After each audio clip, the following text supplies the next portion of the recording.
Hey everybody, it's Rykard here again, back with another black and white Pokemon upgrade. And now I know it's been a while, but I have been quite busy with my homework assignments and other things like that, school related, because it is nearing the end of the year right now. But today we are going to be discussing a new set that you can run with Arbok this generation. So let's get started. So, first off, as you all probably know already, Arbok is a mono poison type Pokemon that's been around since Gen 1.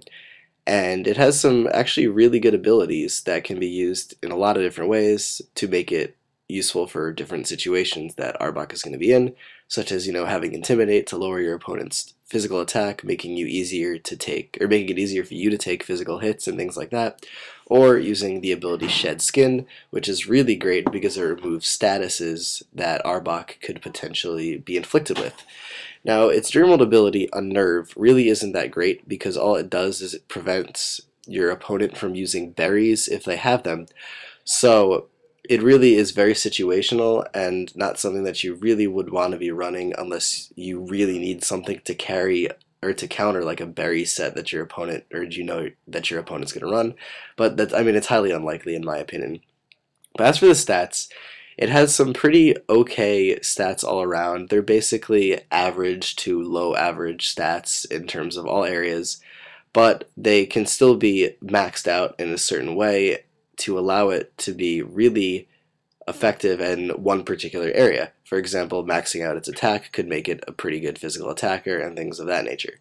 Now, with this set that we're going to be showing, or I'm going to be showing to you today, it's pretty much of a defensive slash setting up set that you can run with Arbok now. The problem with that, though, is that Arbok doesn't have the best HP in the world, being only 60. However, it does have some pretty good special defense to be used, but unfortunately, the HP isn't really the best in the world to help with the defensive areas with Arbok. So that's not, it's going to be something that will be a hindrance of this set, but what else can you do? But we are going to be making use of its special defense and setting up using one of the new moves that was introduced into this generation. So let's take a look at that right now. So first off with this set, we're going to be giving Arbok a Careful Nature to increase its special defense but lower its special attack, because we're going to be wanting to make its special defense as high as possible. And as for the ability, we're going to be making use of Shed Skin because we are going to want to get rid of any statuses that your opponent may give you, or get rid of any statuses which you may inflict upon yourself, which I will explain as I get to the moveset. But for the EVs, we're going to be going with a full specially defensive spread, so we're going to be putting 252 EVs into HP to give you your max HP, 4 for attack just to put that extra EV in there, and then 252 for special defense to give you your max special defense possible on top of the Careful Nature.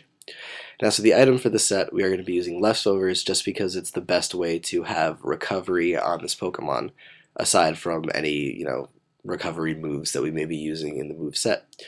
But the first move in the set is going to be the new move introduced in this generation that benefits a lot of different, snake-like looking things, and also Dunsparce. I don't understand why Dunsparce gets this, but it's called Coil, and it's a really unique move that increases your physical attack, your physical defense, and your accuracy by 1 stage each time you use it.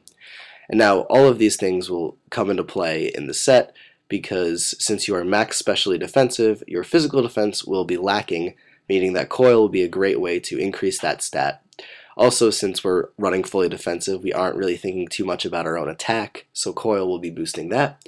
And then with the accuracy boost, it will actually be really helping out one of the moves that Arbok learns, known as Gunk Shot. And this move is the most powerful physical poison type move, I believe, and it has a base power of 120 but only an accuracy of 70. So with the accuracy boost that Coil is providing, Gunk Shot will be more accurate and even more deadly because of the attack increase you're getting from it as well, plus the stab on Arbok, which is really great and can make it a very, very powerful move if you get a couple of coils up. But also with this, we're going to be making use of Earthquake as our secondary attack move because it has the most type coverage of all the other moves that Arbok can learn that are on the physical side, and also it helps out against a couple of different typings that Gunk Shot will be weak against. For example, Steel types because Poison doesn't affect Steel, and also Rock types resist poison as well, so Earthquake will be super effective against both of those, as well as, Fire and Electric and whatever. So it's some pretty good type coverage. It's not perfect. There are a bunch of Pokemon that completely wall this, like Skarmory, but it's decent typing that you can, or it's decent type coverage that will be able to hit a majority of things. So it's pretty good coverage for Arbok on the set. Now for the last move. I initially only was going to put Rest just because I wanted it to work in combination with Shed Skin, because as you know, Shed Skin will, or has a chance to remove statuses that you have at the end of a turn, so it could potentially make Rest make you sleep for no turns or just one turn, which is always beneficial, and it's really good because you'll have a way of keeping your HP up as you're trying to set up defensively and offensively, and that's really great on Arbok, especially, because you're max specially defensive as well. So the goal is to survive as long as possible and do as much damage as possible with the move combinations. But as I was looking through the egg moves, I also found out that Arbok can learn Sucker Punch. And now, while this wasn't going along with my original idea for the set, I realized that it actually could have a lot of uses, mainly because of the fact that Arbok is weak to Psychic type moves.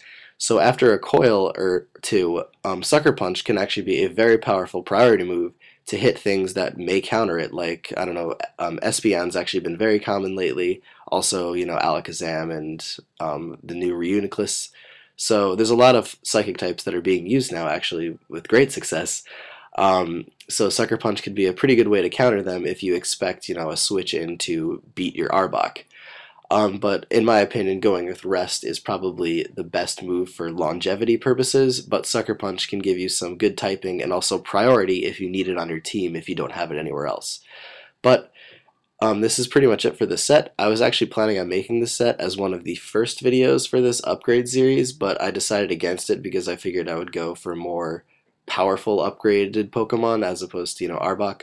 But this set is still really good, and it will definitely find some use, in my opinion, in the lower tiers because of the fact that it is, especially defensive, and then you're increasing your physical defense, keeping your HP up, and having some pretty powerful moves to use with it. But that's it, guys, so take care and goodbye.